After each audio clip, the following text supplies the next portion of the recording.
አሁን እንግዲህ እኔና እናንተ ራሴን ፈለጠኝ ሆዴን ቆረጠኝ ብለን ዳዊት የምናቆም ሰዎች ነው።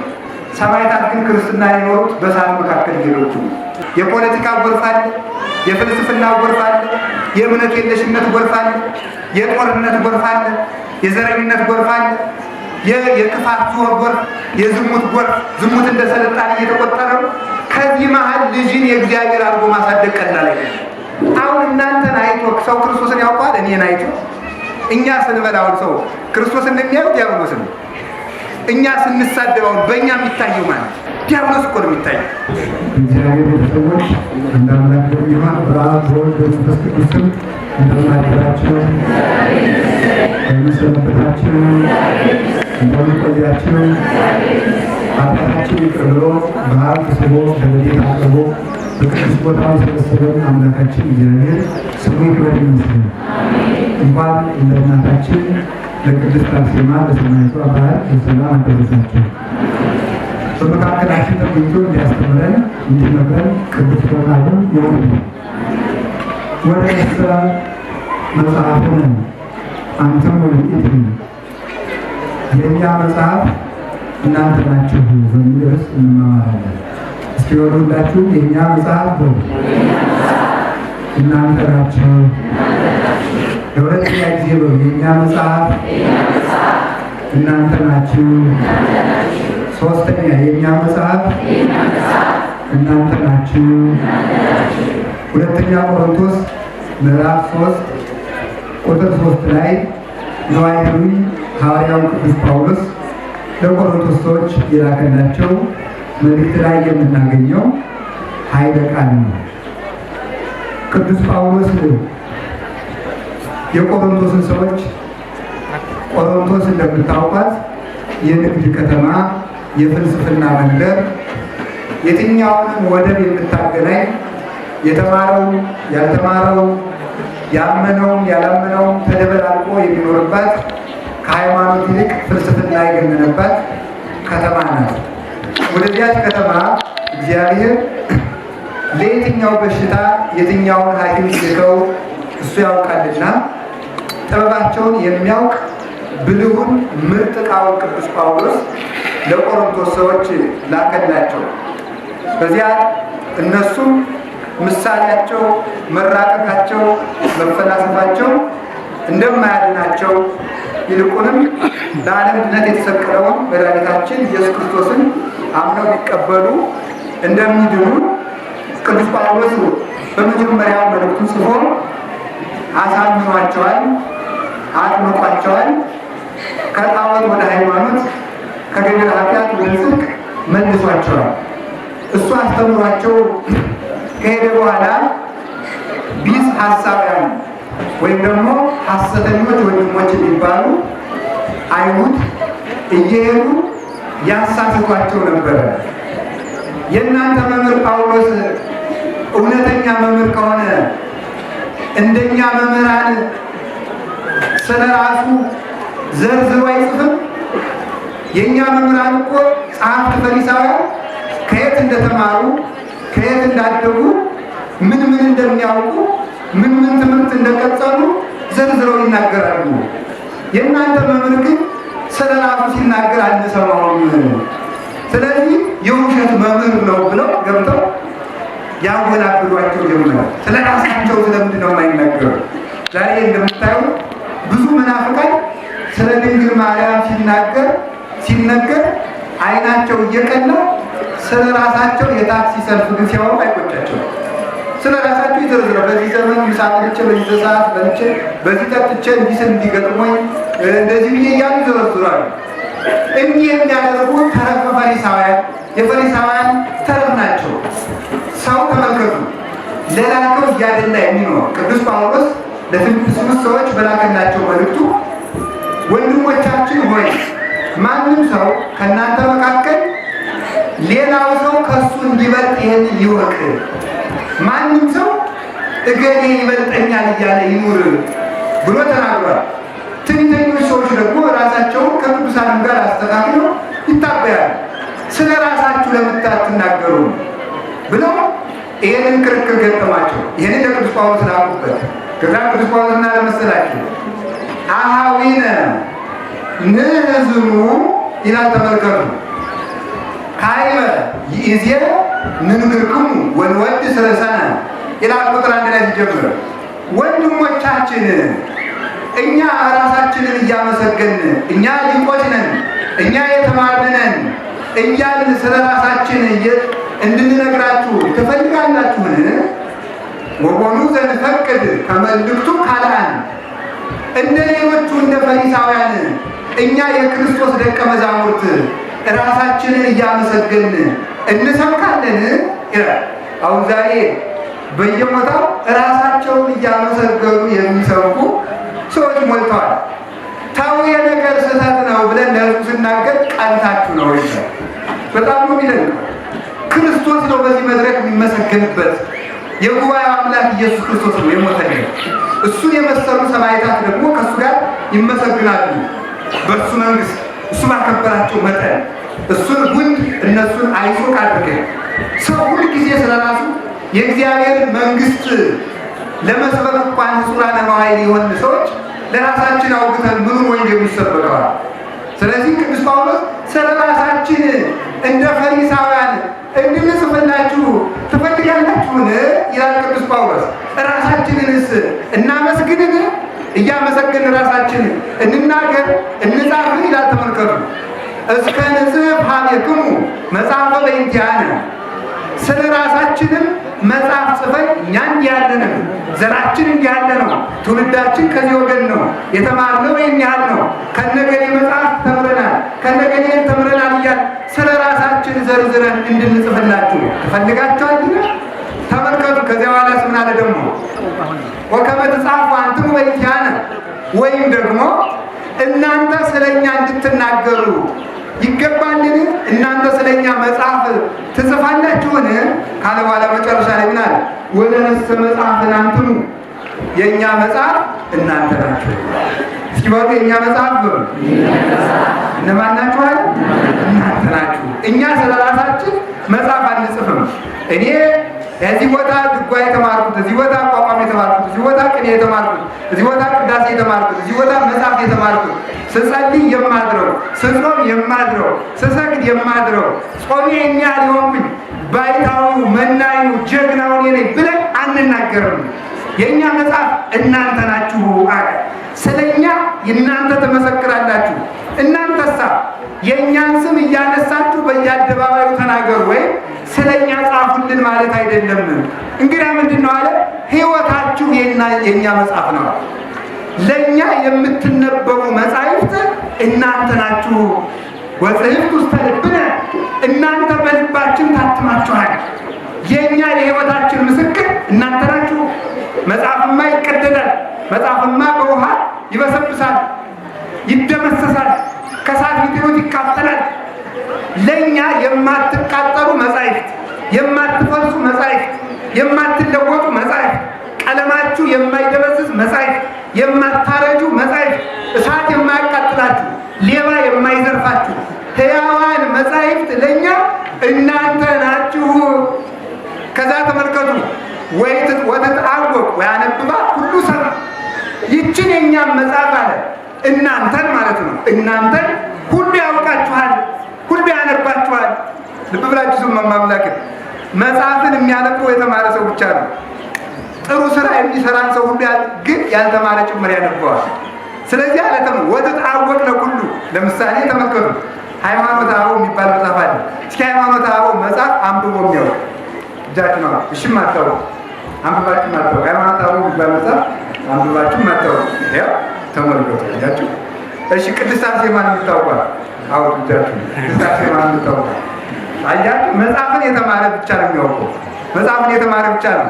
ቅድስት አርሴማ ግን ሕያዊት መጽሐፍ ስለሆነች ሁላችሁ አወቃችኋት ማለት። ስለዚህ ተመልከቱ፣ ለእኔ ምስክር ያለ በሕይወት የምትኖሩ የክርስቶስ አካል የሆናችሁ ክርስቲያኖች ናችሁ። ለእኔ ምስክር ለእኔ መጽሐፍ የእናንተ ናችሁ። ስለ ራሴ ድርሰት አልጽፍም አያስፈልገኝም ብሎ ቅዱስ ጳውሎስ ይናገራል። የቅዱስ ጳውሎስ በረከቱ ይደረብን። ከዚያ ምንድን ያለ መስላችሁ? ወየአምሩክሙ ከመ መልእክተ ክርስቶስ አንቱም የተመልከቱ እንተ ታሪክነሃ በእኛ የተገለጠችው እኛ ያገለገልናት በእኛ የተገለጥ ነው የክርስቶስ መልእክት እናንተ ናችሁ አለ ቅዱስ ጳውሎስ። ደግሞ በጣም የሚገርመው ክርስቲያን ይህን ያህል ክብር ያለው ነው። የክርስቶስ መልእክታት እናንተ ናችሁ አለ። ሰው የክርስቶስ መጽሐፍ ነው። ታውቁ እንደሆነ እያንዳንዳችሁ የክርስቶስ መጽሐፍ ነው። እስኪ አንድ ጥያቄ ልጠይቃችሁ ምዕመናን። አሁን እዚህ ቤተ ክርስቲያን ገብቼ አንድ ብራና ብሰርቅ ምን ታደርጋላችሁ? አላደርገውም። አይዟችሁ ብሰርቅ እንደምታደርጉ ሁላችሁም በድንጋይ አትቀጠቅጡኝም? አንድ መጽሐፍ ብዘርፍ ትቀጠቅጡኛላችሁ። እናንተን ሰይጣን ሲዘርፋችሁ ግን ለምንድን ነው ዝም የምትሉ? እናንተ እኮ ትክክለኛ መጽሐፍ ናችሁ። መጽሐፍ እኮ አይጸድቅም፣ ታውቃለች። መጽሐፍ አይጸድቅም። ይሄ እኮ ህንጻ እኮ አይጸድቅም። የሚጸድቅ እኮ ሰው ነው። ሰው ነው የሚጸድቅ። ሕያው የክርስቶስ መጽሐፍ የሰው ልጅ ነው። ቅዱስ ዮሐንስ አፈወርቅ በመጽሐፈ ሐዊዕ ላይ እንደተቀመጠልን ወበከመ ይጻፍ መጽሐፍ በቀለም ከማሁ ይጻፍ ልቡናነ በመንፈስ ቅዱስ ይላል። መጽሐፍ ብራና ተዳምጦ ቀለም ተመጥቶ ተመልከቱ ይጻፋል። የሰው ልጅ ግን የሚጻፈው በመንፈስ ቅዱስ ጸሐፊነት ነው። የሰው ልጅ ንጹሕ ሰሌዳ ነው። አካላዊ ቃል የሚቀረጽበት ኢየሱስ ክርስቶስ በመንፈሰ ልደት የሚያድርበት እመወዛቀ በቃሌ አነ ዋብ መጻን የሆነ ገብር ምዕራፍ ውስጤቱ ብሎ እንደተናገረ ክርስቶስ የሚያድርበት አካላዊ ቃል የሚናገርበት ሕያው መጽሐፍ የሰው ልጅ ነው። ቅዱስ ጳውሎስ እንዲህ ይላል ገላትያ ምዕራፍ 2 ቁጥር 20 ላይ ተመልከቱ። አንሰ ኢሃዶኩ ወበሕይወተ ክርስቶስ አዶኩ ይላል። እኔ ሙቻለሁ ይላል ቅዱስ ጳውሎስ። እኔ ሙቻለሁ ክርስቶስ ግን በእኔ ይኖራል ይላል። ምን ማለቱ ነው? እኔ ሙቻለሁ ክርስቶስ በእኔ ይኖራል ምን ማለቱ ነው? የእኔ ፈቃድ አልቋል። ልብላ፣ ልጠጣ፣ ልመስገን፣ ልሾም የሚለው የእኔ ፈቃድ አልቋል። አሁን በእኔ የሚኖረው ክርስቶስ ነው። በእኔ የተገለጠው ክርስቶስ ነው። እኔ የክርስቶስ ሰሌዳ ነኝ። ስጾም፣ ስጸልይ፣ ስከሳ፣ ስሰደድ፣ ስሰቃይ ያን ጊዜ እንደ ብራና እየተፋኩ ነው። ከዚያ በኋላ ፈቃደ ሥጋዬ ለፈቃደ ነፍሴ ሲገዛ አካላዊ ቃል ኢየሱስ ክርስቶስ በእኔ በረድኤት አድሮብኝ በእኔ ይነበባል። ስለዚህ ምን አለ ጳውሎስ ማለት ይላል አባቶቻችን ልሳነ ክርስቶስ ማለት ነው። የክርስቶስ አንደበት፣ የክርስቶስ አፍ፣ የክርስቶስ ቃል ማለት ነው። ፍጹም ያደረበት። ለዚህ ነው ቅዱስ ጳውሎስ እኔ ሙቻለሁ ክርስቶስ በእኔ ይኖራል ብሎ የሚናገረው ስለዚህ ነው። ስለዚህ ሰው የክርስቶስ መጽሐፍ ነው። ማንም የሆነ ያልሆነው ሲጽፍባችሁ ዝም ብላችሁ አትዩ። ብራና የተከበረ ጸሐፊ፣ ያወቀ ጸሐፊ፣ የተማረ ጸሐፊ ነው የሚጽፍበት። ማንም ሰው መጥቶ አይለቀልቅበትም። ቀለሙም ተመርጦ ነው፣ እውቀቱም ተመርጦ ነው። የተጻፈው ሁሉ ብራና አይደለም። በብራናማ ቁርአን ተጽፏል። እውነቴን ነው ማምላክም ማለት ነው። ተረትም አለ። አሁን ፈረንሳይ፣ ጀርመን፣ እንግሊዝ ብትሄዱ የኢትዮጵያ ተረት በብራና ተሽጦ ሙዚየማቸው ውስጥ አለ። ተረትም በብራና አለ እኮ ምን አለ። ቀልድም በብራና ይጻፋል። ቁም ነገሩ ግን ጸሐፊው ማን ነው? ቀለሙ ምንድን ነው? ትርጉሙ ምንድን ነው? ማንም አይጻፍባችሁ። የክርስቶስ መጽሐፍ ነን። ሁላችሁ የክርስቶስ መጽሐፍ ነን በሉ። የማን መጽሐፍ ናችሁ? የክርስቶስ መጽሐፍ እናንተ ናችሁ። በእውነቱ ማለት የምትነበቡ መጽሐፍ፣ የምትታዩ መጽሐፍ፣ የምትኖሩ መጽሐፍ፣ የምትፈውሱ መጽሐፍ፣ ዘላለም ርስት የምትወርሱ መጽሐፍ እናንተ ናችሁ። አሁን እንግዲህ ዛሬ አሁን ከእናንተ ምን ይነበባል? እግዚአብሔር ያሳያችሁ። ነን እያላችሁ ትፎክራላችሁ። ከእናንተ የምናነበው ዘፈን ነው። ከእናንተ የምናነበው ዘረኝነት ነው። ከእናንተ የምናነበው አድማ ነው። ከእናንተ የምናነበው ዝሙት ነው። ታዲያ እናንተ የክርስቶስ መጽሐፍ ናችሁ። ምን እያበላሻችሁ እንደሆነ አታውቁም። ምንድን ነው የምታበላሹት? ስትሰርቁ፣ ስትዘፍኑ፣ የማይገባ ስራ ስትሰሩ፣ እርኩሰትን ስትሰሩ፣ ቅጠል ስትበሉ፣ ጢስ ስታጤሱ፣ ስትደባደቡ፣ ስትጨፍሩ፣ ስትሰክሩ ምን እያበላሻችሁ ይመስላችኋል? የክርስቶስን መጽሐፍ እያበላሻችሁት እኮ ነው። ክርስቶስን ማደሪያ እያሳጣነው እኮ ነው። የተአምሩኑ ከማንትሙ ታቦቱ ለመንፈስ ቅዱስ። እናንተ የመንፈስ ቅዱስ ታቦት ማደሪያ መቅደስ መሆናችሁን አታውቁምን? በዚያውም ዘንድ እኮ ደግሞ ክርስቶስ እኛ የክርስቶስ መጽሐፍ ብቻ አይደለንም፣ አካል ነን። እንዲህ አለ ቅዱስ ጳውሎስ ኤፌሶን ምዕራፍ 1 ቁጥር 23 ላይ ሲናገር እንዲህ አለ ወውእቱ ርዕሳነ ቤተ ክርስቲያን ወንተ ኢቲ ሥጋሁ። እርሱ የቤተ ክርስቲያን ራስ ነው፣ ቤተ ክርስቲያን ደግሞ አካል ናት። እኛ ደግሞ ሕዋሳቶቹ ነን ይላል። ሕዋሳቶቹ ነን። ዓይኑ፣ እጁ፣ እግሩ የክርስቶስ እጅና እግር ነን እኛ። የክርስቶስን አካል ወስዳችሁ የዘማዊ አካል ታደርጉትን ይላል ቅዱስ ጳውሎስ። የክርስቶስን አካል በደም የገዛውን አካል ትጨፍሩበት፣ ትዘፍኑበት፣ ትሳደቡበት፣ ታጉረመርሙበት፣ ትጠነቁሉበት፣ ትጨፍሩበት ክርስቶስ በደም የገዛውን አካል ብሎ ይናገራል ቅዱስ ጳውሎስ ማለት ነው። እናንተ እኮ የክርስቶስ ሕዋሳት ናችሁ። ወውቱ ርዕስ ንሕነ አባል ይላል ዮሐንስ አፈወርቅ። እሱ ራሳችን ነው፣ እኛ እግሮቹ ነን ይላል። ሀባሎ ርዕስ የሀሉ አባል። አሁን አልጋ ላይ ተኝታችሁ ወደ ታች ድንገት ተንከባላችሁ ብትገኙ ከፍ ለማለት በእግራችሁ ነው ወደ ራሳችሁ ነው ከፍ ምትል? አይ እግር ከቀደሙ ችግር ይመጣል። ምንድነው ከፍ ማለት ያለው? መጀመሪያ ራስ ነው። ራስ ከፍ ሲል እግር ምን ያደርጋል? ይከተላል ማለት ነው። የእኛ ራስ ማን ነው? መድኃኒዓለም ነው። ራሳችን እሱ ነው። እምከመተል አልኳን እስህብ ሁሉ አኔ እኔ ከፍ ብዬ እሰቀልና እናንተ እንስባችኋለሁ። ከፍ ብሎ የተሰቀለ እኮ እሱ ራስ ነው። ራስ ከፍ ሲል እግር እንደሚከተለው እሱ ተሰቅሎ ሙቶ ተነስቶ አድርጎ እኛን ወደ ክብር ሳበን። አሁን እናንተን አይቶ ሰው ክርስቶስን ያውቀዋል? እኔን አይቶ እኛ ስንበላውን ሰው ክርስቶስን እንደሚያዩት ዲያብሎስ ነው። እኛ ስንሳደባውን በእኛ የሚታየው ማለት ዲያብሎስ እኮ ነው የሚታየው። ከየትኛው ክርስቶስ በየት ይታይ? በትዳሩ ይታይ? በምንኩስናው ይታይ? በዲያቆናቱ በቀሳውስቱ ነው ወይስ በሴቶች ነው? እስቲ አሁን ሴቶች ውስጥ በአለባበሳችሁ በአኗኗራችሁ ማንን ነው የምታሳዩ? ክርስቶስን ነው የምታሳዩ? ፈረንጅ ነው የምታሳዩ? ክርስቶስን የሚያሳየን እንፈልጋለን። እሱ የሚታይበት እሱ የሚገለጥበት ትዳሩ ተከብሮ ክርስቶስን የሚያሳየን፣ ምንኩስናውን ጠብቆ ክርስቶስን የሚያሳየን፣ ትሕትና ያለው ዲያቆን ሆኖ ክርስቶስን የሚያሳየን፣ ድንግልናውን ጠብቆ ክርስቶስን የሚያሳየን ምዕመን በሰላም ኑሮ ሁከት አልባ ኑሮ ሕይወቱን በሙሉ ጠብቆ ኑሮ ክርስቶስን የሚያሳየን ክርስቲያን እንፈልጋለን። ሁላችንም ለክርስቶስ ምልክት እንድንሆን አምላከ ቅዱሳን ይርዳል። ሰው ባነጋገሩ ክርስቶስን ያሳያል። እግዚአብሔር ቤተሰቦች እዚህ ተሰብስባችሁ ብላችሁ ስለሄዳችሁ የምትጸድቁ እንዳይመስላችሁ። ማምላክ እኔ ከልቤ ነው። አሽማት ጨብጥ አልሰዳችሁም። የምንጸድቀው ራሳችን የክርስቶስ ምልክት በማድረግ ጭምር ነው እንጂ በዓላት ላይ በመሰብሰብ ብቻ አይደለም። የክርስቶስ ምልክት አሁን ክርስቶስ ተመልከቱ። እግዚአብሔር በየት ይደር? በየት አድሮስ ነው አገርን ሰላም የሚያደርግ? ከማን ቤት ይደር? ሁላችን አመፀኞች ሆነናል። እግዚአብሔር ያስተካክለን መድኃኒዓለም። ስለዚህ እናንተ የክርስቶስ ምልክቶች ናችሁ ብሎ ተናገረ።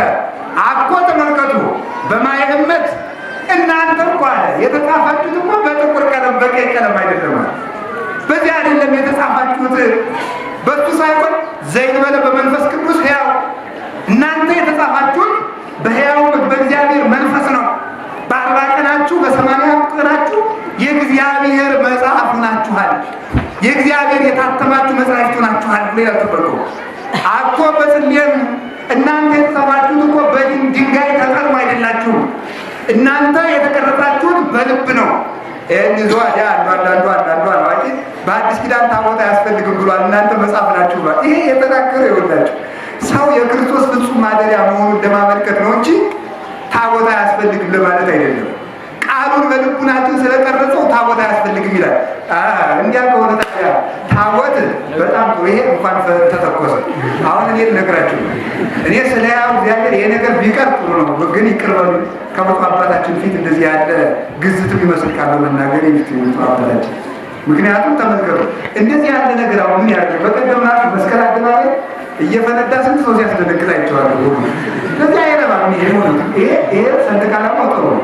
እንደዚህ ያለው ነገር ግን ቢቀር መልካም። እውነት ከዚህ በኋላ በየትኛውም እዚህ በመስቀል መመሪያውን ብፁዕ አባታችን አጠፋው ማስተካከለው በኋላ ይሰጡና እኔ ግን የመስቀል አደባባይ የጥምቀትም አስተባባሪዎች ካላችሁ ይሄ ምንም ትርጉም የለው በእውነቱ ማለት ነው።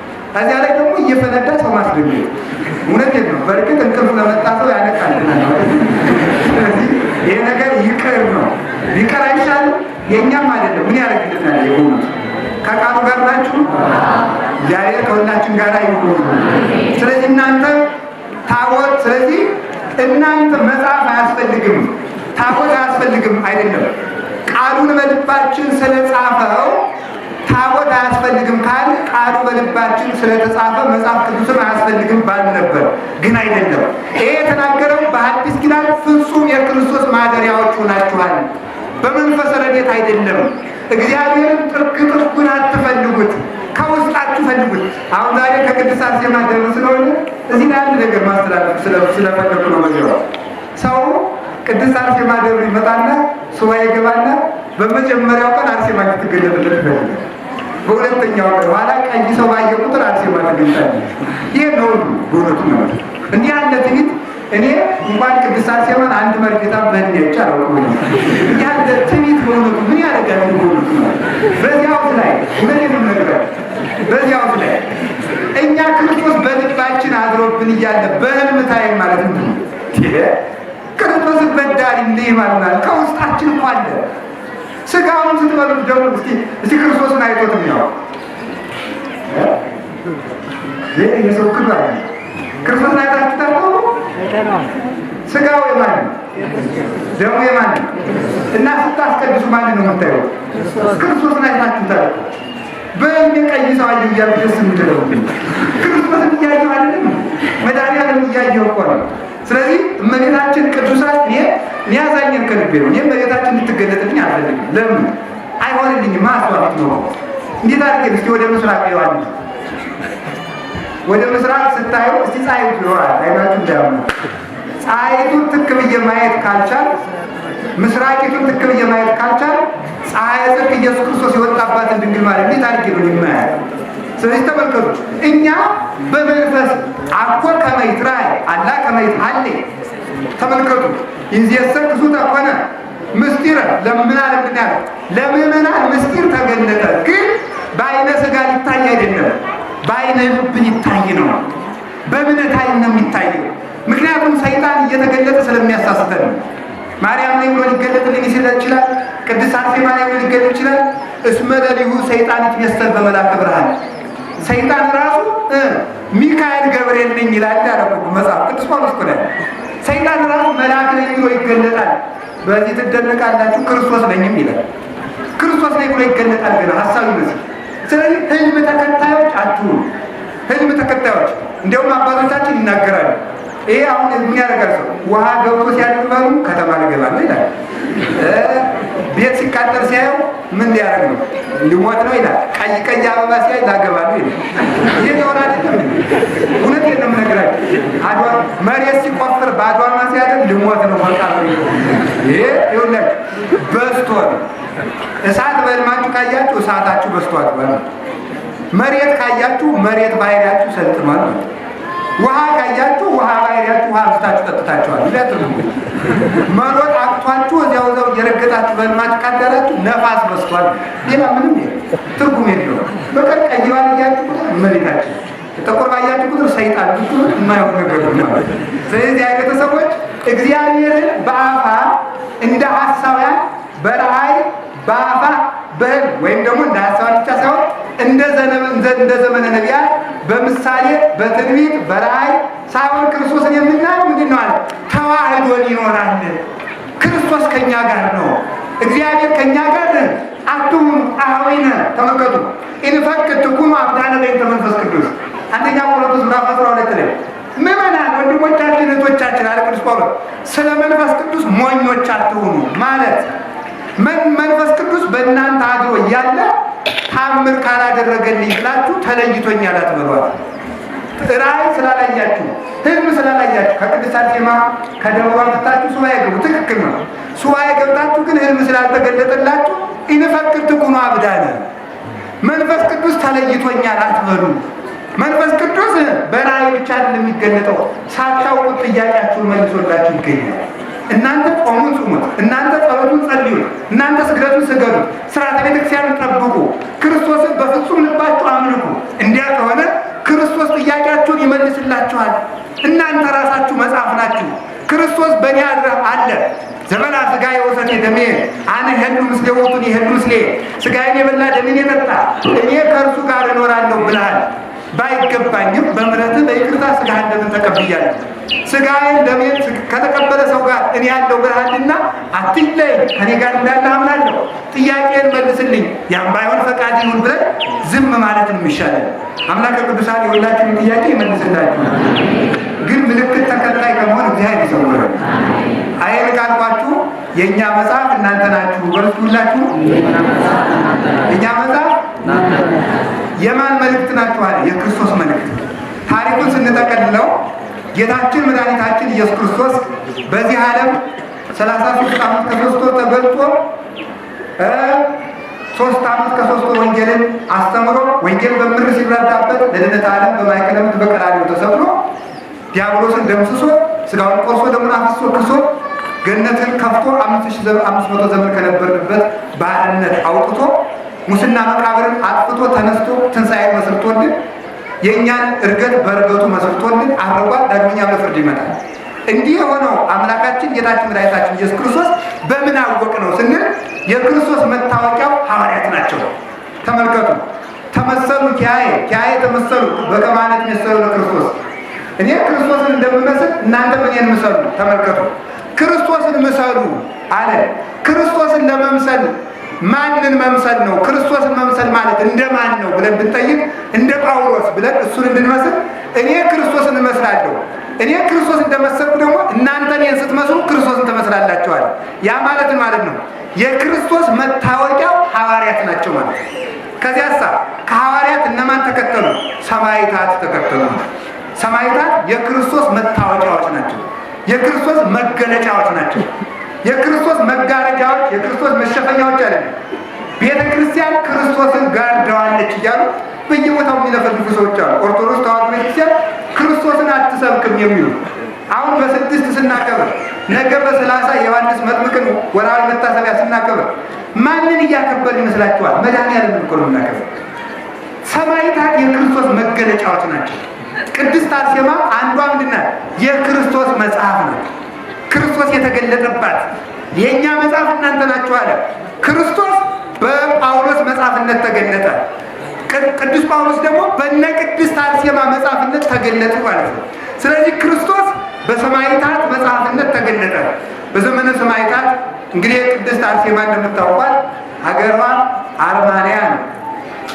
አባቷ ቴዎድሮስ ይባላል። እናቷ አትናስያ ትባላለች። አጋታ ይላታል በሌላ ቋንቋ። እንዲህ ተጋብተው ሲኖሩ በተከበረ ትዳር ሲኖሩ በዚህ ውስጥ እያሉ ልጅ አልነበራቸው እና ወደ ቤተ እግዚአብሔር እየጸለዩ ልጅ ስጭን ይሏት ነበረ። እመቤታችን እያሉ ልጅ ስጭን፣ ወደ ልጅሽ ልጅ እንዲሰጠን ለምኝልን ያሉ ይማልዳሉ። ከዚያ በኋላ ልድዮስ የሚባል ሊቀ ጳጳስ ነበረ። ያንን ይዘው ሂደው ልጅ እንድናገኝ ጸልይልን፣ ልጅ እንድናገኝ ጸልይልን፣ እግዚአብሔርን የሚያገለግል ለእኛም ድነትን የሚያሰጥር ወልድ ጠቢብ ያስተፌስህ አባሁ እንዳለ ቅዱስ ጳውሎስ ጥበበኛ ልጅ እናት አባቱ ደስ ያሰኛል።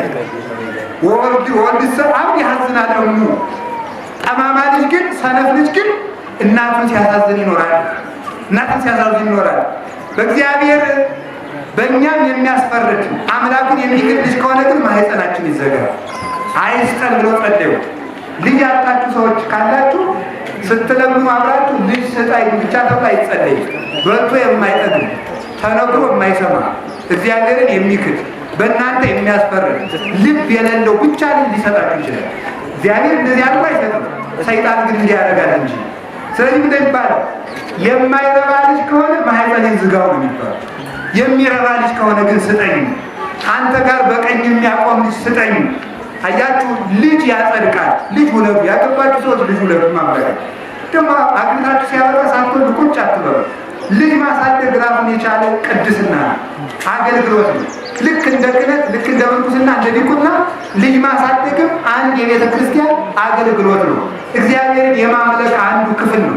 ልጅን ማሳደግ እንደ ሰዓታት፣ እንደ ቅዳሴ የቤተ ክርስቲያን አገልግሎት ነው። ዝም ብሎ እንደ በሬ እያደለው ማሳደግ አይደለም። እያስተማሩ ማሳደግ ጽድቅ ነው። ተርቦ ተጠምቶ ማሳደግ በልጅ ይጸደቃል እኮ አታውቁም እንዴ? አዳም እኮ በልጅ ነው የጸደቀ አይደለም እንዴ? ድንግል ማርያም ማለት ናት። የአዳም ከድንግል ማርያም ማን ተወለደ? ክርስቶስ ነው። አዳም በልጁ ጸደቀ። ጥሩ ልጅ ካላችሁ እናንተ ያጎደላችሁን ልጃችሁ አስተምሮ ጸልዮ ይሞላላችኋል። ስለዚህ ልጅ ጥሩ ልጅ እንዲሰጣችሁ ልጆቻችሁን በሚገባ አሳድጋችሁ ክብር እንድትቀበሉ ሁልጊዜ መትጋት ይገባል። በተለይ ደግሞ በዚህ ዘመን ልጅ ማሳደግ ቀላል እንዳይመስላችሁ። የምንፍቅና ጎርፍ አለ፣ የፖለቲካ ጎርፍ አለ፣ የፍልስፍና ጎርፍ አለ፣ የእምነት የለሽነት ጎርፍ አለ፣ የጦርነት ጎርፍ አለ፣ የዘረኝነት ጎርፍ አለ፣ የክፋት ጎርፍ፣ የዝሙት ጎርፍ። ዝሙት እንደ ስልጣኔ እየተቆጠረ ነው። ከዚህ መሀል ልጅን የእግዚአብሔር አድርጎ ማሳደግ ቀላል አይደለም። ማንበብ አለባችሁ። ልጆቻችሁን በእውቀት መብለጥ አለባችሁ። በሃይማኖት ልትበልጧቸው ይገባል። ግን እናንተ ምንድን ነው የምታደርጉት? ልጆቻችሁ እያበላችሁ ታሳድጉና አልታዘዝ ሲሏችሁ ቤተክርስቲያን ታመጣላችሁ። መጀመሪያ ጀምራችሁ ነው ቤተክርስቲያን ማምጣት የሚገባል፣ ከልጅነታችሁ ጀምሮ። ስለዚህ እንዲህ አድርገው ጸልዩ። በሊቀ ጳጳሱ ጸሎት ቅድስት አርሴማን አምላከ ቅዱሳን እግዚአብሔር ጥያቄያቸውን ሰምቶ መለሰላቸው፣ ሰጣቸው። ቅድስት አርሴማ አሁንም በሊቀ ጳጳሳችን በአቡነ ዮሐንስ ጸሎት ልጅ ላጣችሁ ሁሉ እግዚአብሔር ልጅ ይስጣችሁ ነው። ልጅ ይስጣችሁ። እውነት የምነግራችሁ ሊቃነ ጳጳሳት አሁን እኔ እሳቸውን ለማመስገን አይደለም እምለው ምንድነው መሰላችሁ? ሊቃነ ጳጳሳት ሲገኙ ክርስቶስ እንደተገኘ ነው የሚቆጠረው። የክርስቶስ እንደራሴዎች ናቸው። የእነሱን መስቀል መሳለም ከክብር ሁሉ በላይ ነው። በእውነት የምነግራችሁ ቀድሞ ክርስቲያኖች የትንሣኤ ዝም ብሎ በየቤታቸው ዶሮ ለማረድ በግ ለማረድ አልነበረም የሚቸኩሉት። ምን ሊያደርጉ ነበር የሚቸኩሉት? ቀጥታ ትንሣኤ በዓል ሲሆን የክርስቶስ ትንሣኤ ወደ ሊቀ ጳጳሱ ግቢ ሂደው አባታችን አስተምረዋቸው ትንሣኤውን ነግረዋቸው ቡራኬ ተቀብለው ነበረ። ልጅም ሲወለድ መጀመሪያ ተይዞ የሚከዱ ወደ ሊቀ ጳጳሱ ነው። እሸትም መጀመሪያ እንደደረሰ ከአዝመራው መጀመሪያ የሚወሰድ ወደ ሊቀ ጳጳሱ ነው። ስለዚህ ተመልከቱ፣ የክርስቶስ እንደራሴዎች ናቸው። ስለዚህ ከዚህ የተነሳ በሊቀ ጳጳሱ በልዲዮስ ጸሎት ቅድስት አርሴማ ተወለደች። ዛሬም የምግባር መካ እንደሆነ ሁሉ በአባቶቻችን ጸሎት ምግባር እንድናፈራ አምላከ ቅዱሳን ይርዳል። እንዲህ ከተወለደች በኋላ አሳደጓት። ብሉያትን ሐዲሳትን እያስተማሩ አሳደጓት። 12 ዓመት ሲሞራት ባል አጩላት። እሷ አላገባም ማለች። ሰርጉ ተደረገ። ድንግልናዋን ጠብቃ ወደ ደብረ ደናግል ገብታ በደናግል ቦታ እየተጋደለች እየጸለየች መኖር ጀመረች። በዘመኑ የነበረው ንጉሥ ዲዮቅልጥያኖስ ምን አደረገ መሰላችሁ? መልከኛ ሴት ፈልጋችሁ ፎቶዋን ስላችሁ አምጡልኝ ለኔ ሚስት እንድትሆን ብሎ በየሀገሩ መልእክት ላከ።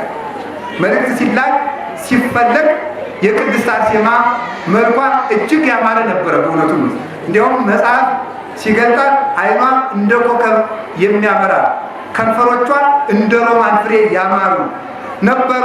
ፍጹም መልክ ከደምግባት አስተባብሮ አስተካክሎ የሰጣት ነበረች ይላል። እሷን ከደብረ ደናግል የእሷ መልክ ተገኘ። በሰሌዳ ጽፈው ወደ እሱ ሊወስዱ ሲሉ መጀመሪያ መስፍኑ ለራሱ ተመኛል። ንጉሱ ለኔ ፈልጉልኝ ለራሱ ተመኛል። ከዚያ በኋላ እሱን እምቢ አለችው።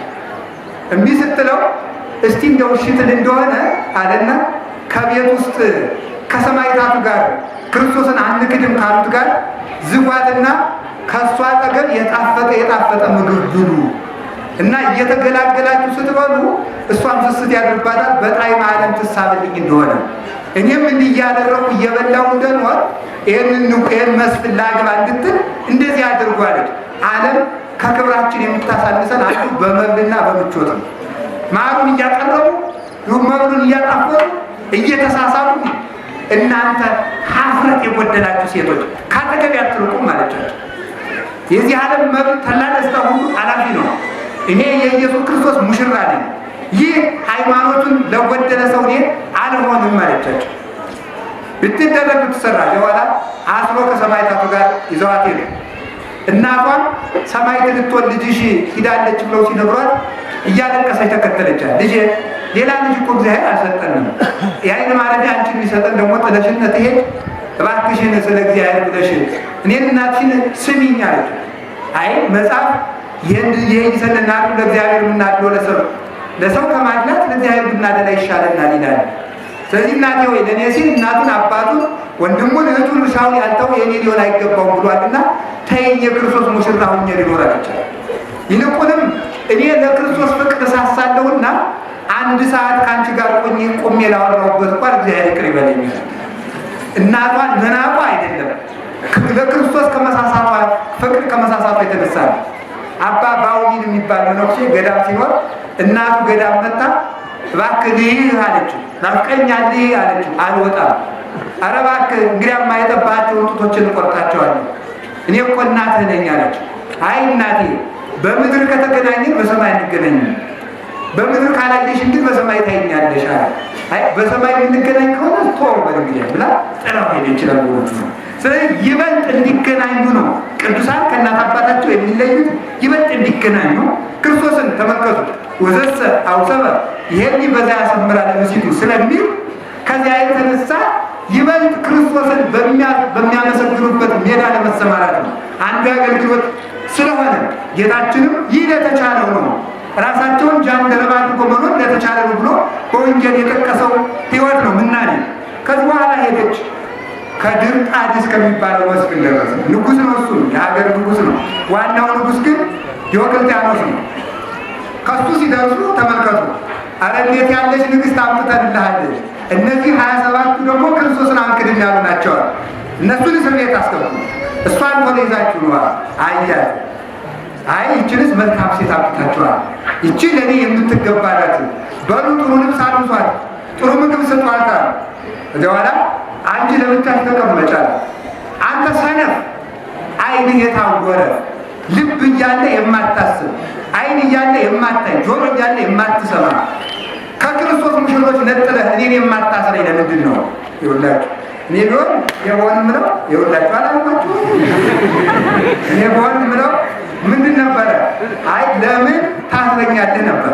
ቅድስት አርሴማ ግን ምንድን ነው ያለችው? ለምንድን ነው የማታስረኝ አለች። ከክብር ለምን ትለየኛለህ? እሰረኝ አለች። ከዚህ በኋላ እየተለመነች እነዚያም አንክድም ሲሉ እሷም አንክድም ሲጠየቁ መከራ ሲጠናባቸው የሚደረገው ሲጠፋ እነሱን ስንገላቸው በእነሱ በሚደርሰው መከራ ቅድስት አርሴማ ፈርታ ትክዳለች ተብሎ አውሬዎችን በሙሉ ሰብስበው ወደ እነዚያ ሰማዕታት ላኩባቸው። ሲልኩባቸው ዘዋከነ ከመንኪ ከይሲ ወአቃረብተ ወዲ በኩሉ ኃይለ ጸዳኢ ጊንጡንም እባቡንም ዘንዶውንም እንድንረግጥ ስልጣን የሰጠን ላይለ ከይሲ ወተሙላ ትጽያን።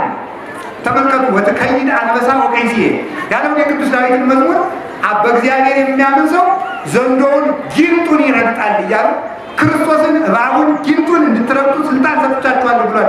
ይህንን እየዘመሩ ሲሄዱ አውሬዎቹ በጠቅላላ እየመጡ አንዱ ግግራቸውን ይነሳል፣ አንዱ ሰውነታቸውን እጅ ይነሳል፣ አንዱ እንደ አንበሳ እየሰለለ ያመሰግናቸው ነበር።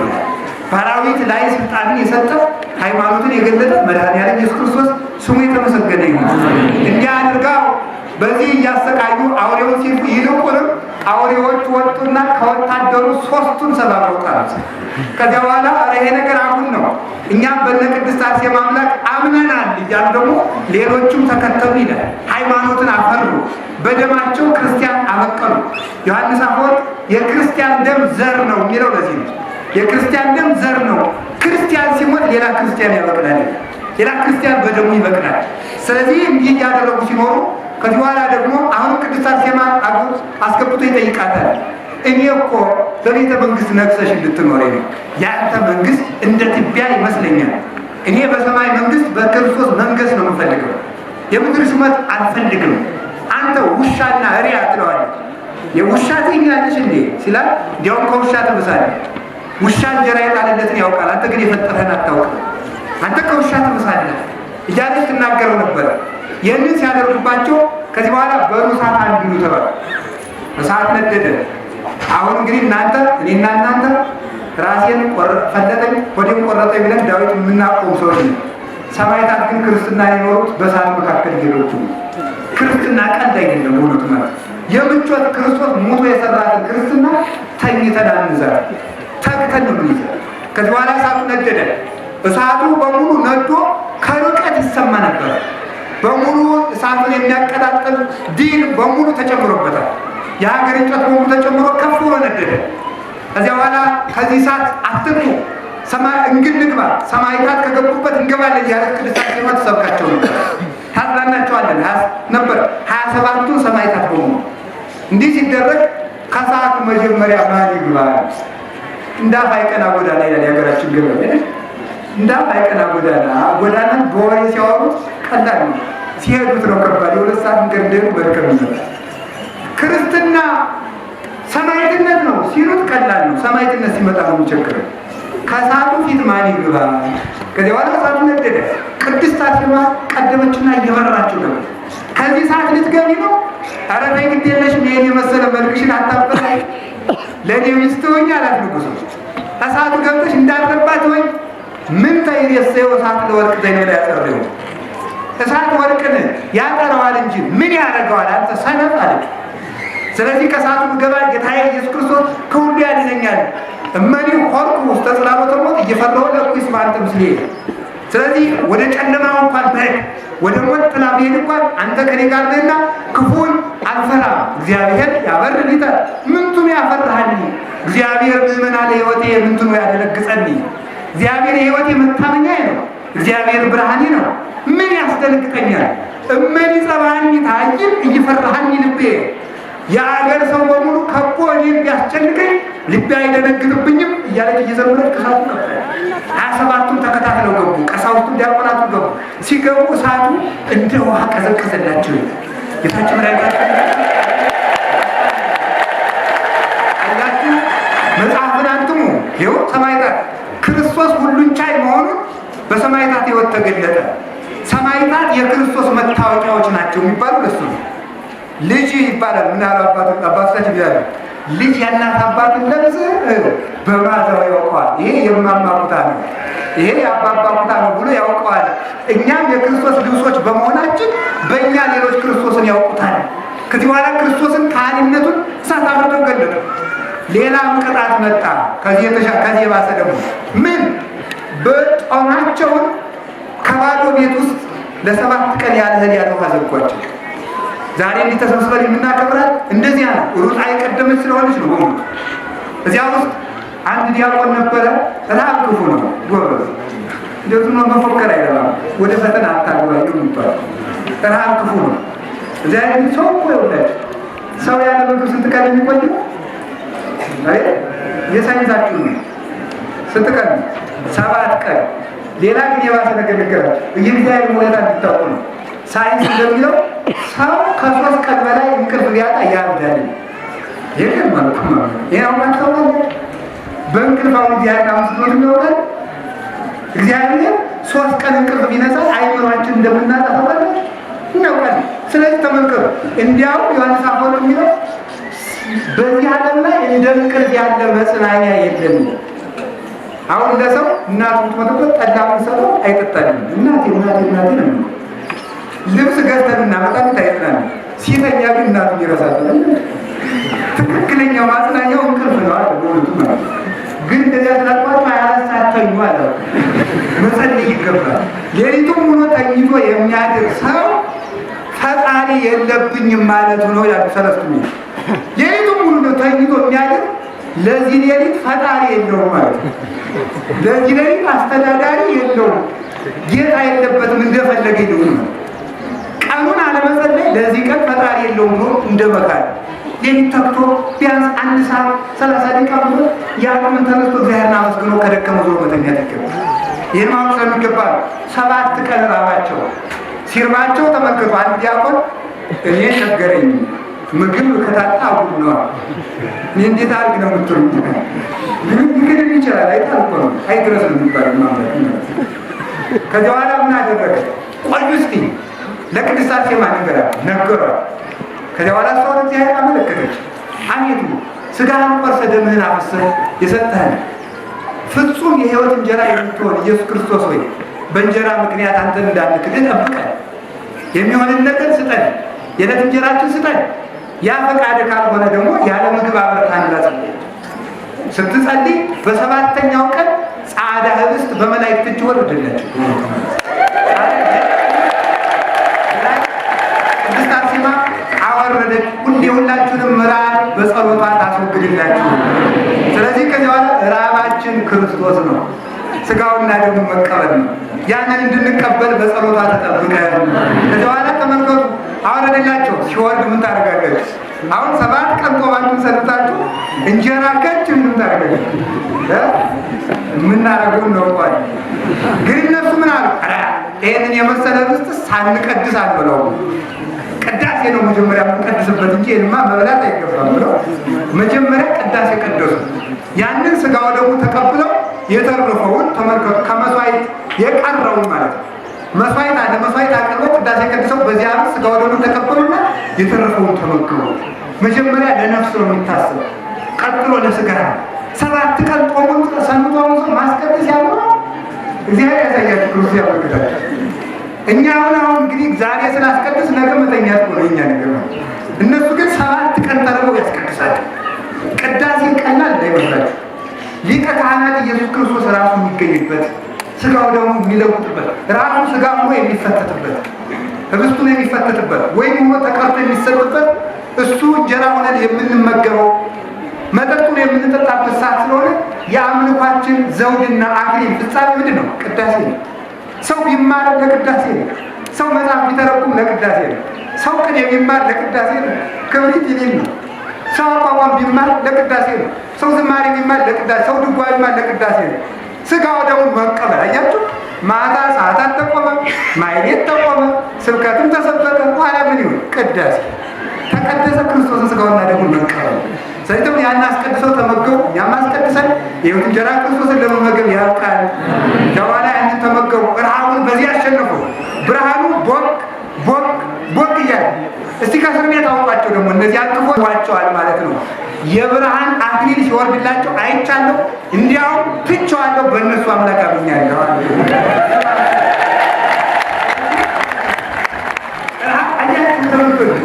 በአንድ ችግር ሌላ ችግር ይፈታል። በአንድ ችግር ምክንያት ሌላ ችግር ለረሃባቸው እንጀራ ሲወርድላቸው ደግሞ የእስር ቤት ጠባቂው ደግሞ አመነ። መከራ ለበጎ ነው ለክርስቲያን የሚባለው ስለዚህ ነው። ከዚህ በኋላ ደግሞ ሌላ መከራ መጡባቸው። 300 ጊዜ በዱላ ገረፏቸው። 300 ጊዜ በዱላ ገረፏቸው። ቅድስት አርሴማንም በጥፊ ፊቷን በሙሉ ደብድበው ከግር እስከ ራሷ ድረስ ደም እስከሚወርድ ድረስ ገርፏታል። አሁንም በዚህም ደግሞ ጌታችን መድኃኒታችን ኢየሱስ ክርስቶስ መላእክት ልኮ ፈውሷቸዋል።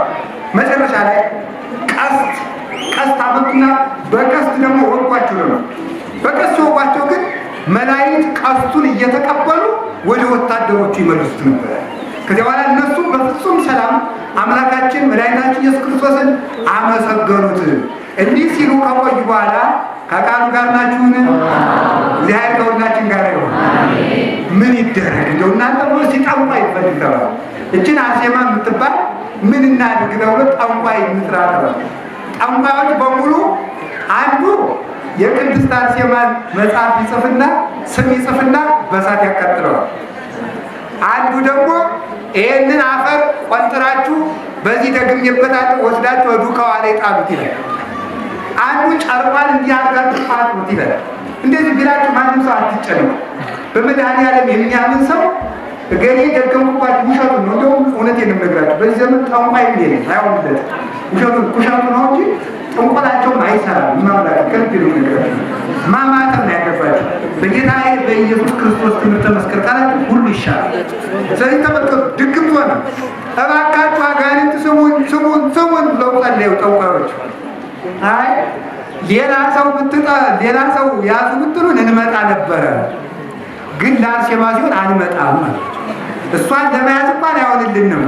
ለሌላ ሰው ሲሆን ሴቲቱ በወንድ ፍቅር አይምሮዋን እንድታጣ፣ ወንዱ በሴት ፍቅር አይምሮውን እንዲያጣ ማድረግ እናውቅበት ነበረ። በሴት አድረን ወንድን ከክብር ማሳነስ፣ በወንድ አድረን ሴትን ከክብር ማሳነስ እናውቅበት ነበር። የእርሷን ስም ከጠራችሁ ግን አንመጣም ብለው አጋንንቱ መልሰው ለጠንቋዮቹ መልስ ሰጡ። ምን ይደረግ ተብሎ ሌላ ምክር ደግሞ መጣ።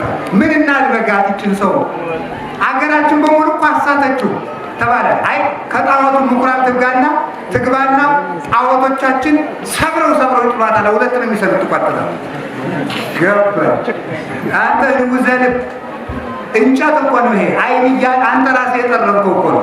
አይን እያለው የማያይ ጆሮ እያለው የማይሰማ አፍንጫ እያለው የማይሸት ስለዚህ ለዚህ ነው የምትሰጥ ውሰደኛ ከዚያ ሰደዳት።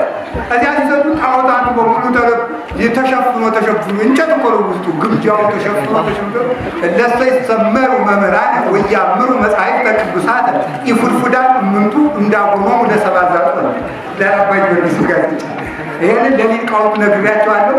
ለእናንተም ያደርግላችኋል። ሰምተውኛል። ከነደዳችሁ ግዙ መማር አንድ ማምለክ ነገራችሁ። ስለዚህ እዚያ ታጅሮ ተከናንቦ ተሸፋፍኖ እዚያ ይውላል። ከዚያ በኋላ እየተሰገደለት እንደዚያ ተሸፋፍኖ ሲሆን ቅድስት አርሴማ በጌታዬ በኢየሱስ ክርስቶስ ስም እያለ ስትገባ ጣዖታቱ በሙሉ እንክት ስብር እያሉ ወደቁ። ግማሹም ሰጠመ፣ ግማሹም አፈር በላው። ቆይ ከዚያ በኋላ ንጉሱ ቢጨንቀው በማታለል ልሞክር ነይ እስቲ ቆይ ግን አንቺ ምን አድርግ ነው የምትይኝ አለ። ምንም እንኳን አለችም እሷ ብላ ሳይሆን እሷ ናት እነሱ ናቸው። ንጉሱን ካላገባሽ ምን አድርግ በጌታዬ በኢየሱስ ክርስቶስ ስም እመን አለችው። ያንን አይሁድ ሰቅለው የገደሉትን ሎቱ ስብሐት ለእሱ ምስጋና ይግባው። ያንን ወንበዴውን ነው ወይስ ደግሞ ጳውሎስ ጴጥሮስ የምታያቸውስ እነዚያን ሰውን በጥንቆላ ሲያሰስቱ የነበራቸውን አለችና ምራቋን ፂቅ አለችና ሄዳ በጥፊ ንጉሱ በእውነቱ መቶ አንዳንዶቹን ውቀሷቸው፣ አንዳንዶቹን ገስሷቸው ማለት ነው። ሄደችና በኋላ በጥፊ አለችው። አያችሁ እሷን ሲያሰቃያት አልመታችሁም። ክርስቶስ ሲነሳ ነው የተነሳችው። ክርስቶስን ሲሰዱባት ግን ሄደችና በጥፊ አለችው። ኧረ ተይ አርሴማ ተይ በጥፊ አትምጪኝ፣ እኔ እስካሁን ታገዝኩሽ። ምን አድርጌሽ ነው ሁሉ የምታሰቃይ? አንተ እውዘልብ እኔ አላልኩም። እኔ እኮ ያልኩሽ ሌላ አይደለም። ከቤተ መንግስት ገብተሽ ለእኔ አንድ ፍሬ ልብስ ስጪ ነው ያልኩሽ አለ። 5 ምክር መከረችው። የማታገኘውን አትፈልግ፣ የማትጨርሰውን አትጀምር።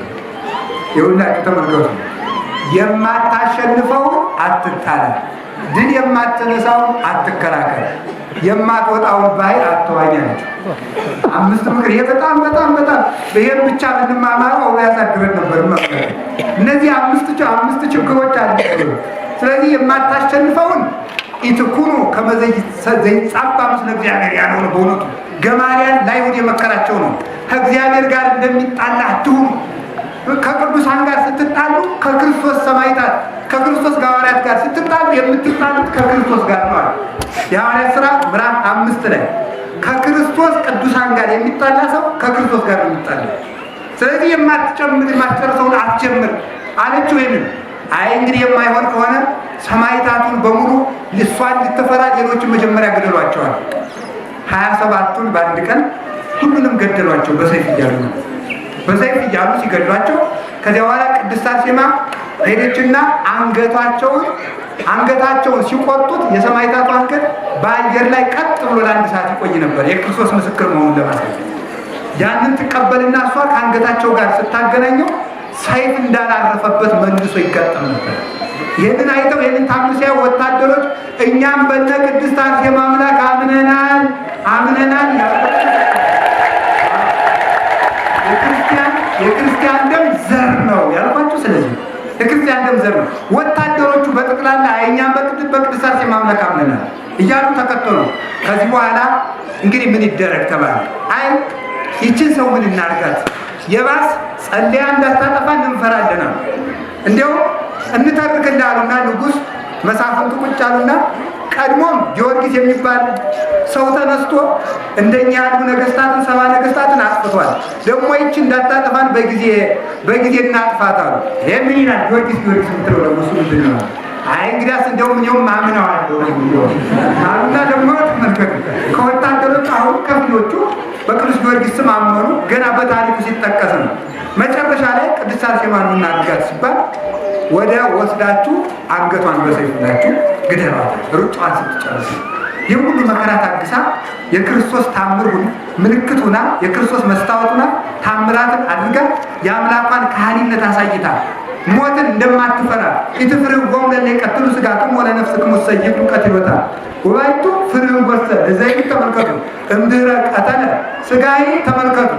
ይህ ግን አይጉሮ ነፍሰይ ወስጋይ ህውረ በውስተ ገሃነም ብሎ የተናገረው ስጋችሁን የሚገሉትን አትፍሩ፣ ነፍስንም ስጋንም አንድ አድርጎ በገሃነም የሚቀጣውን ፍሩ ያለውን የክርስቶስን ወንጌል ተሸክማ መስቀሉን ተሸክማ ክርስቶስን ስትገልጥ ከቆየች በኋላ በዛሬው ዕለት በሉ እንግዲህ ከሷ በፊት ሌሎች ደግሞ 72 ሰማዕታትን ፈጅቷቸዋል። ከዚህ በኋላ ተከትላ መስቀል ውስጥ ልትገደል የሞቷ ደብዳቤ ተጽፎ ወደ መካነ መቃብር ወሰዷት። ከዚያ ሊገድሏት ከዚያ ስትደርስ ደስ አለ። ፈጣሪ ኢየሱስ ክርስቶስ ሆይ ሩጫዬን እንድጨርስ ስለረዳኸኝ አመሰግንሃለሁ፣ መከራህን ስላሳተፍከኝ አመሰግንሃለሁ፣ በእንዳንተ ተሰቃይቼ እንደሞት ስለፈቀድክልኝ አመሰግንሃለሁ እያለች እየጸለየች ወደ ክርስቶስ እናፍቃለሁ እያለች እየዘመረች ሄደች። እዚያ ስትደርስ ቆይ ልጅ ወንድሞቼ ፈጣሪ የለም ነው ብላ ተንበርክካ ሊሰይፏት ከቆሙ ወታደሮች ፊት ጸለየች። ስሜን ለጠሩ መታሰቢያ እንደሚያደርጉ አቤቱ ምሕረትን ስጥልኝ ብላ ለመነች።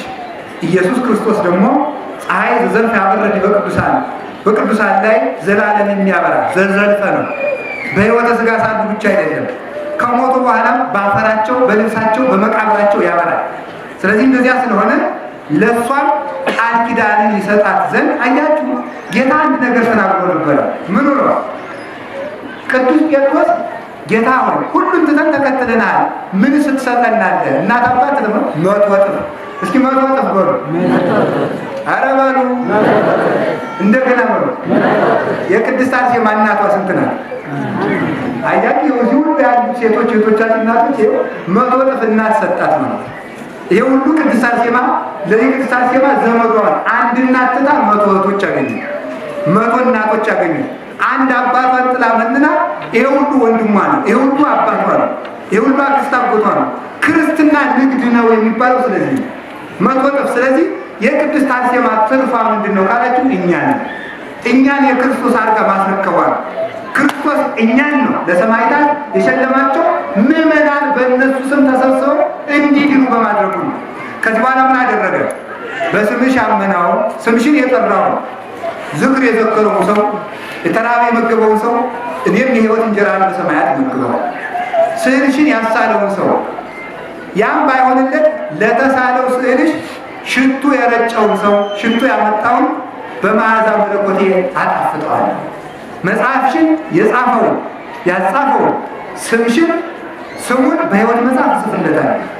ያም ባይሆን ያነበበውን ያም ባይሆንለት ሲነበብ የሰማውን የተረጎመውን መተርጎም ባይሆንለት ሲተረጎም የሰማውን ሁሉ የሕይወት ቃል አሰማልሻለሁ።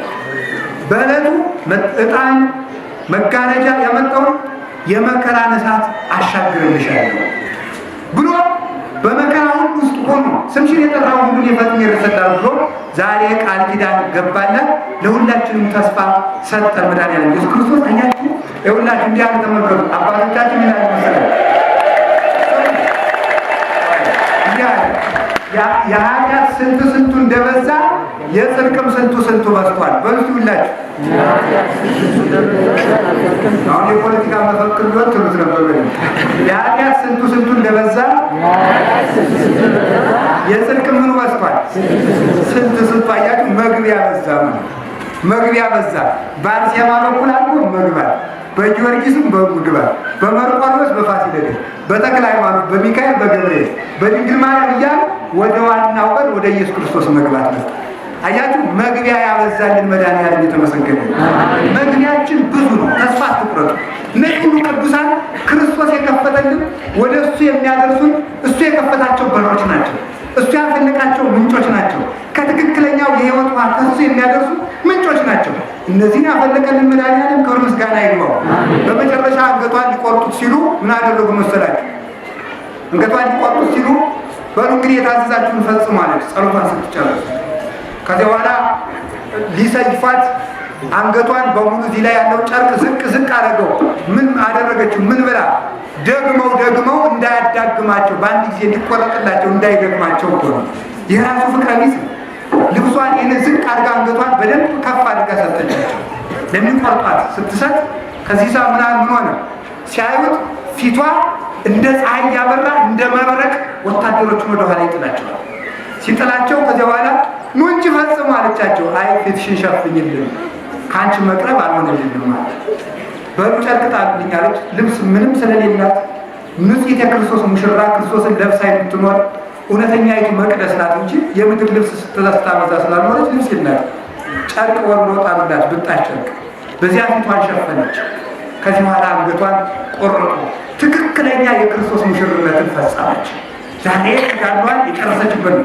የተሸነፈችበት ሳይሆን ያሸነፈችበት ቀን፣ ዓላማዋ ጽናቷ የተፈጸመበት ቀን።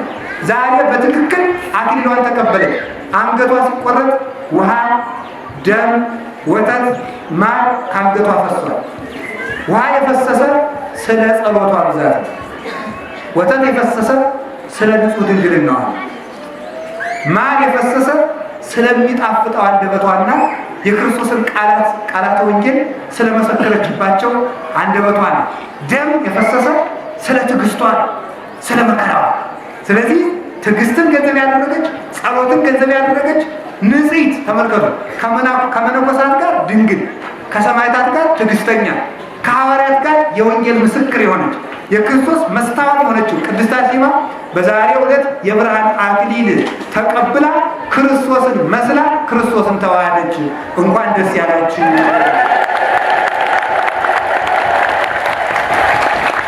በኋላሳ ወለነሰ መጽሐፍን አትሙ ጨረስኩ። እዚሁ ላይ እናንተ የእኛ መጽሐፍ ናችሁ በሉ። የእኛ መጽሐፍ በሉ።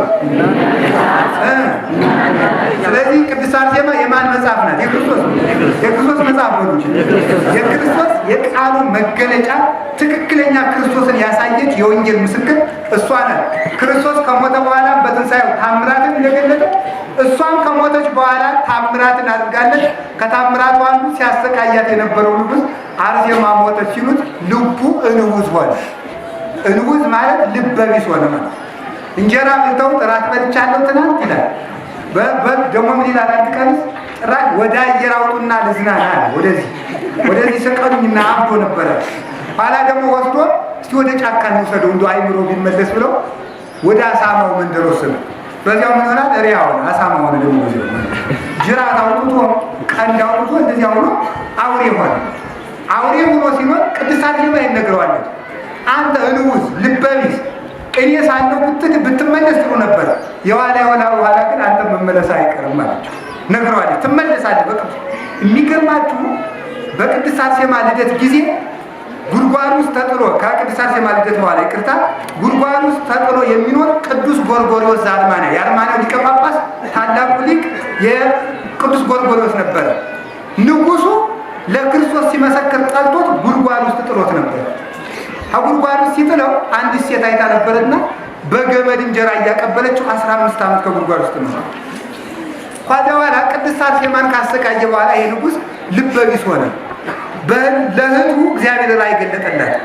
ወንድምሽ ጎርጎርዮስን ካላወጣ አይድንም ማለት። ያን ሰው ረስቶት ነበር። እግዚአብሔር አይረሳችሁ እንጂ ሰው ቢረሳችሁ ችግር የለም። እግዚአብሔር ግን ከወደቅንበት ሰው ካላየን ቦታ ቢደብቁን እግዚአብሔር ግን ያየናል። በእውነቱ ከጉድጓድ ከተጣለበት አወጣው። ከዚያ በኋላ እሱ ወጥቶ ምን አደረገ መሰላችሁ? ቅዱስ ጎርጎርዮስ በፈረስ ሆኖ ድርጣድስ ሰታች ሆኖ ከዚያ በኋላ በጌታዬ በኢየሱስ ክርስቶስ ታምናለህ አለው። ሪያውን አዎ ብሎ አንገቱን ነቀነቀ። መለሰለት። እንዳይኮራ ግን ሰኮናውን የሪ አደረገው። እንዳይኮራ ነው። አንተ አሳማ ነበርክ እኮ ቢሉት ሲኮራ እታቸው እግሩ ላይ ሰኮናውን ያሳማ አድርጎ ሰው አደረገው። ቅድስት አርሴማ ጸልያ ተጋድላ ነበርና ያሰቃያትን ንጉሥን መልሳ በጸሎቷ ለክርስትና አብቅታዋለች። የሰማዕታትን አጽም አሰርቶ የቅድስት አርሴማን መቅደስ ሰርቶ ታኅሳስ 6 ቀን ባሰቃያት ንጉሥ እጅ የታነጸችው ቤተክርስቲያን በቅዳሴ ቤቷ ተከብሯል። ስለዚህ መዊቶ ሀጥ ይኮንን ረሲአነ ያለው የሰሎሞን ትንቢት ተፈጸመ። ጻድቅ ነው፣ ይቅርታ ጻድቅ ሙቶ ዝንጎዎችን ይገዛል። እስኪ ወሩ ጻድቅ ሙቶ ወሩ ማንን ይገዛል? ስለዚህ ለቅድስት አርሴማ አርፈው ቢሆን በክርስቶስ ብርሃን አጋንንትን እየገዙ መናፍቃንን እያሸነፉ ይኖራሉ። በረከታቸው ይደርብን። በመጨረሻ የምነግራችሁ ነገር አሁን የዚህ ዘመን ትውልድ በቅድስት አርሴማ ላይ ሁለት ችግር አምጥቷል። አንደኛው ወጣቱ ቅድስት አርሴማ ማርያም ማለት አይባልም። ነው እንደዚህ አርሴማ ማርያም አይባልም። ማርያም ሌላ ናት፣ ወላዲተ አምላክ የአምላክ እናት ነው። ሰውን በማይገባ እግዚአብሔር ለሁሉም እንደሚገባ ክብር ሰጥቷል። እሷ የክርስቶስ ሰማዕት ናት፣ በዚህ ትከበራለች። ድንግል ማርያም ደግሞ ወላዲተ አምላክ ሌላ ናት።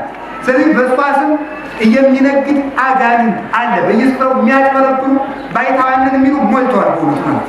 ስለዚህ እናንተ ቅድስት አርሴማ ገድሏን ገዝታችሁ ድገሙ፣ ቤተክርስቲያኗን አክብሩ፣ ጸበሏን ተጠመቁ፣ ታምራትን ታደርጋለች። የክርስቶስ አርበኛ ስለሆነች እውነት ነው። ሁለተኛው ደግሞ ምን ይላል? ወጣቱ አርሴማ ተገለጠችልኝ እንጋባ። አርሴማ አንቺን ነው የምታገባ ብላኛል። አርሴማ አንተ ነው እንደዚህ ያለ ነገር ማቆም አለ። ያጋቢ ሽማግሌ ያደርጋችኋል አንደኛችሁ ማለት። ስለዚህ እንደዚህ ያለ ነገር ማቆም አለባችሁ። በዚህ ምክንያት ብዙ ሊቃውንት የቅድስት አርሴማን ስም እንኳን ሲጠሩ ሰምቻለሁ። ወጣቱን ጥያቄ አርሴማስ እንደው ዛሬ የሚል ሰው አለ። አንዱም ጫፍ ይዞ ቅድስት አርሴማ እንደው ዝም ብሎ የሰንበት ተማሪ አክስት አጎትና ዝም ብላ የምታጋባ አድርጎ የሚቆጥር ሊቃውንቱም አሉ። እንደዚያ ማለት ይህን ያበላሽ ነው እኛ። ስለዚህ እንደዚህ ያለ ህልም ራእይቼ ህልማይቼ የእውነቱ ፈጽሞ ማቆም ይገባል። አንድ በቃ ትቼዋለሁ። ያስተማረን እግዚአብሔር የተመሰገነ ይሁን። የቅድስት አርሴማ በረከት ይደረብን። መስማት እግዚአብሔር አእላፍ መላእክት ቢቆሙ ካንተ ፊት አያርፉም ይተጋሉ ስሉስ ቅዱስ እያሉ